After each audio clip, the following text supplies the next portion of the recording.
Okay बच्चों, तो हमने डायमेंशन पे कुछ क्वेश्चन किए थे लास्ट टर्न पे। अब और थोड़े से क्वेश्चन और कर ले ताकि कॉन्सेप्ट अच्छा हो जाए एकदम बढ़िया सा। प्रिंसिपल ऑफ होमोजेनिटी हमने पढ़ा था लास्ट लेक्चर तक, तो उसी पे बेस क्वेश्चन करा रहा हूँ आपको।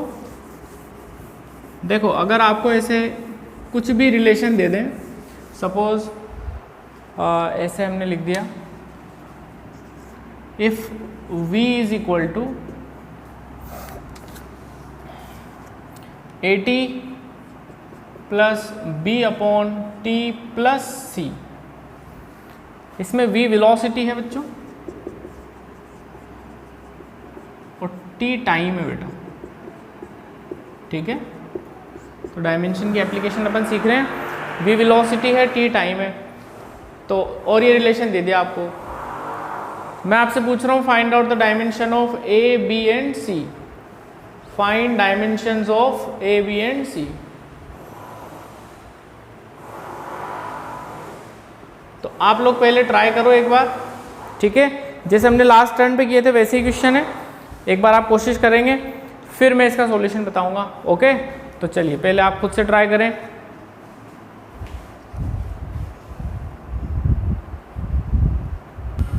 तो आप लोगों ने ट्राई किया, अब देखना सॉल्यूशन में इजी है, थोड़ा सा दिमाग लगाना है बस।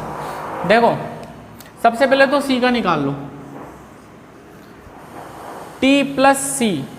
t टाइम है, टाइम में c ऐड हो रहा है, तो हम अच्छे से जानते हैं एक चीज़ कि टाइम में टाइम ऐड हो सकता है, मीटर में मीटर हो सकता है, केजी में केजी हो सकता है। यानी कि हम एक चीज़ तो 100% बोल सकते हैं कि t प्लस सी है, मतलब c का डायमेंशन और t का डायमेंशन सेम होगा। तो c का डायमेंशन क्या आएगा, जो टाइम का होता है, टाइम का डायमेंशन t1। बस ये आंसर आ गया c का। तो ठीक है, आई मेरी बात समझ में। एक चीज़ पर और ध्यान देना, t प्लस सी करेंगे अपन, मतलब टाइम प्लस टाइम करेंगे, तो डिनोमिनेटर में क्या बनेगा, यहाँ पे टाइम बनेगा। यानी कि हम एक चीज़ और बोल सकते हैं कि ये पूरी क्वांटिटी किसके बराबर होगी, v के बराबर। देखो, ये 80 ये भी v के बराबर होगा और ये पूरी टर्म ये भी v के बराबर होगी, तभी तो दोनों ऐड हो रहे हैं, ठीक है। ये पूरा वेलोसिटी के बराबर है और ये पूरा वेलोसिटी के बराबर है। अच्छा, ये पूरा वेलोसिटी के बराबर है, उसमें टाइम प्लस टाइम करेंगे तो टाइम आएगा। इसका मतलब मैं क्या लिख सकता हूँ कि जो वेलोसिटी का डायमेंशन होगा वो b अपॉन टी प्लस सी के बराबर होगा, और t प्लस सी करने में तो t आएगा,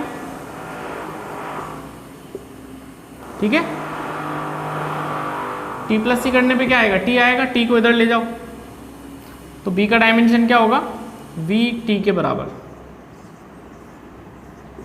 v होता है वेलोसिटी, तो L1 t minus 1 into T1 it is equal to b। तो b का डायमेंशन आ गया L1, ये -1 + 1 हो गया 0। आ रही मेरी बात समझ में। और सिमिलरली 80 पूरा किसके बराबर होगा, v के, तो v is equal to 80 dimension wise. तो a का निकालना है तो कितना हो जाएगा, v/t,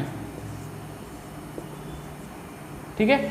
वेलोसिटी का डायमेंशन L1 t माइनस 1 और ये T1, ऊपर जाएगा तो माइनस हो जाएगा, तो L1 t माइनस 2। ये हमारे पास a का डायमेंशन आ गया, a आ गया, b ये रहा और c ये रहा, ठीक है। उम्मीद करता हूँ समझ में आ गया होगा आपको।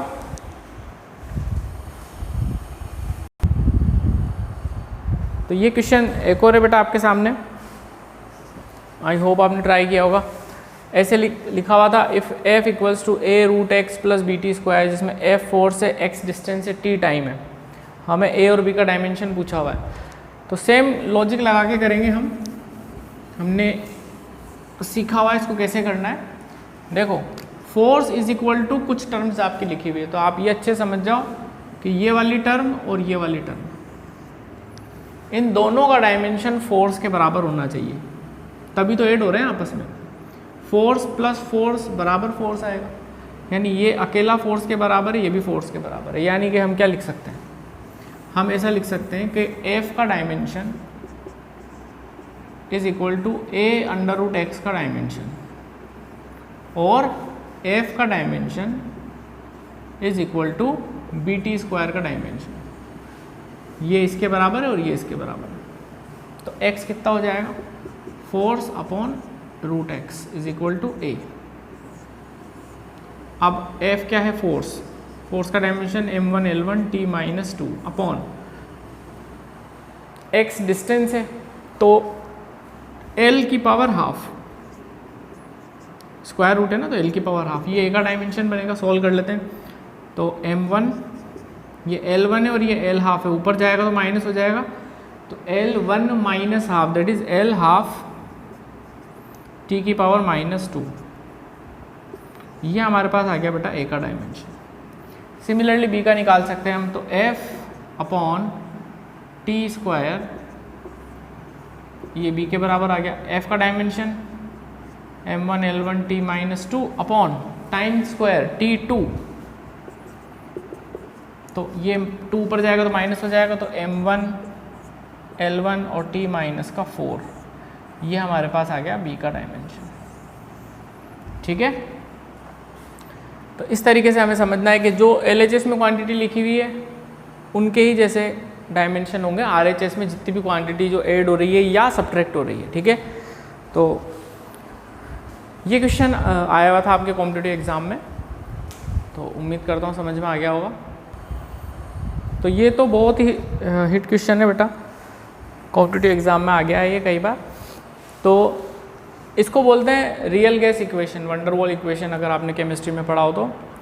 ठीक है ना, ये प्रेशर करेक्शन, वॉल्यूम करेक्शन अगर थोड़ा बहुत पुराना याद आ रहा हो तो। एनीवेज हमें ये इक्वेशन दे दी और हमसे ए और बी के डायमेंशन पूछे जा रहे हैं, जिसमें P प्रेशर है, V वॉल्यूम है बेटा, और R गैस कांस्टेंट है और T टेम्परेचर है। तो पहले तो मैं आपको एक बात बता दूं कि इसमें इन दोनों का कोई रोल नहीं होगा, क्योंकि हमें यहीं से डायमेंशन फाइंड आउट हो जाएंगे। LHS से ही मैं डायमेंशन फाइंड आउट कर लूँगा। वजह क्या है, देखो आप थोड़ा सा दिमाग लगाओ और ये सोचो कि V माइनस बी हो रहा है, V वॉल्यूम है, तो वॉल्यूम में से B माइनस हो रहा है, मतलब वॉल्यूम और B दोनों का डायमेंशन सेम होना चाहिए, क्योंकि वॉल्यूम में से ही वॉल्यूम माइनस कर सकता हूँ। यानी B का डायमेंशन तो वही होगा जो वॉल्यूम का डायमेंशन होगा, और वॉल्यूम का डायमेंशन क्या होता है, L power 3, length into breadth into height, तो L into L into L, L3, B तो हो गया सॉल्व। ठीक है, अच्छा प्रेशर में ये पूरा जुड़ रहा है, P में क्या जुड़ रहा है, A बाई वी स्क्वायर, यानी प्रेशर का डायमेंशन और A बाई वी स्क्वायर का डायमेंशन एग्जैक्टली सेम होना चाहिए। यानी प्रेशर का डायमेंशन किसके बराबर होना चाहिए बेटा, A अपॉन वी स्क्वायर के डायमेंशन के बराबर होना चाहिए, जब भी तो ऐड होंगे आपस में। P में ये जब भी तो जुड़ेगा जब दोनों के डायमेंशन सेम होंगे। तो वी स्क्वायर को उधर ले जाओ। अब प्रेशर का डायमेंशन आपको सोल्व करना पड़ेगा अलग से। प्रेशर क्या होता है, फोर्स अपॉन एरिया या थ्रस्ट अपॉन एरिया, तो फोर्स अपॉन एरिया। फोर्स का dimension m1 L1 t minus 2 और एरिया का डायमेंशन लेंथ इंटू ब्रेड्थ मतलब L2। तो ये प्रेशर का डायमेंशन आएगा m1, ये ऊपर चला जाएगा बेटा, तो ये कितना हो जाएगा L माइनस 1 t माइनस का 2।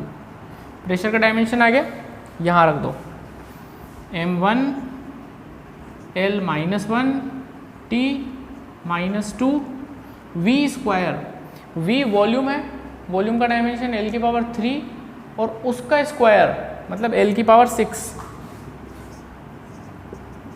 तो सॉल्व कर लो, m1 ये माइनस 1 है बेटा, ये प्लस 6 है, तो ये हो जाएगा L5 और t माइनस का 2, ये करेक्ट आंसर है। तो ये इसका सॉल्यूशन था। A और B के डायमेंशन हमारे पास आ चुके हैं। कई बार इस सवाल को ऐसे पूछा हुआ है कि find out the dimension of A into B।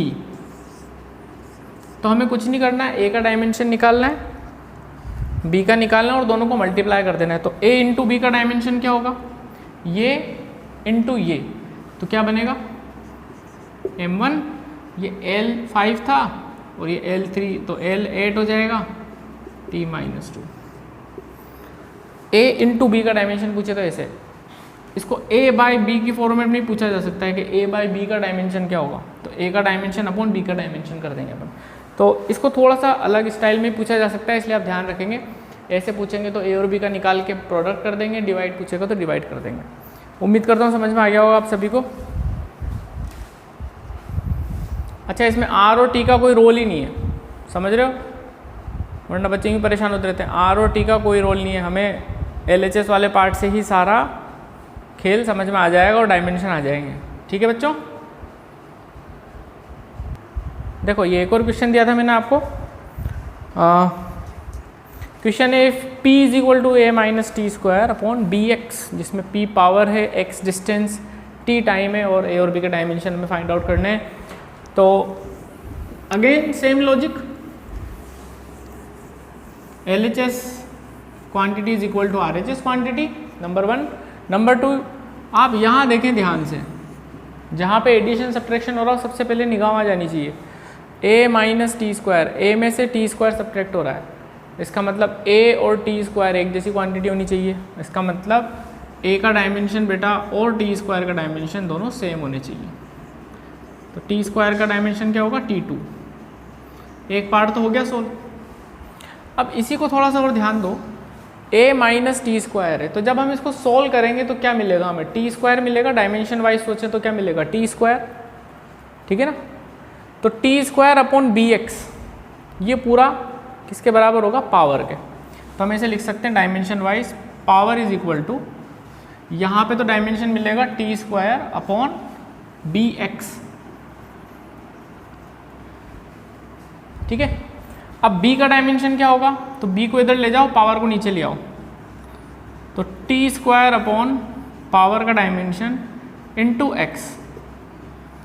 तो t स्क्वायर अपॉन पावर का डायमेंशन चाहो तो अलग से निकाल लो, पावर होता है वर्क अपॉन टाइम।